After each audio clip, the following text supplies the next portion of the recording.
અમદાવાદના હેરિટેજ વિસ્તારમાં આવેલા ઐતિહાસિક રણછોડજી મંદિર પાસે થઈ રહેલા ગેરકાયદે બાંધકામનો મુદ્દો વધુ ગરમાયો।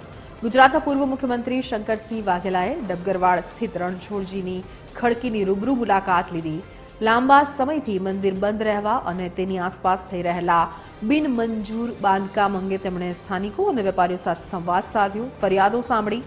શંકરસિંહ વાઘેલાએ આ મુદ્દે ગંભીરતા દર્શાવી।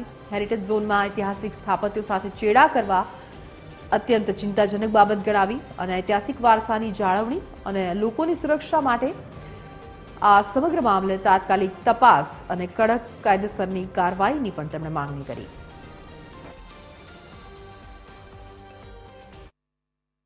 એવા ઠેકાણે આ મંદિરમાં જે કંઈ બાંધકામ મંદિરનું ટ્રસ્ટમાં તો જે કંઈ ટ્રસ્ટનું ગાંધીનગરનું ખાતું જે હોય એમાં કોઈ હોતા નથી।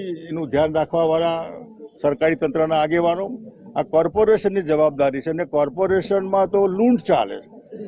જે થલતેજની સહાજલી સોસાયટીમાં જે તોડફોડ કરી તો કોને પરવાનગી આપી, કોણ છે બિલ્ડર, કયો અધિકારી ચાવ કરી ગયો, બીયુ પરમિશન કોને આપી, આમના ઉપર 302નો કેસ લાગવો જોઈએ। જો લોકો મરી ગયા હોય તો શું થાત, અંદર કોઈ લોકો હોય ને પડ્યું હોય તો કેવી રીતે? એટલે એ અને એવું આ મંદિરમાં કાલે ઉઠીને તૂટી જાય, પડશે તો કોણ મરશે? નિર્દોષ માણસો મરી જવાના।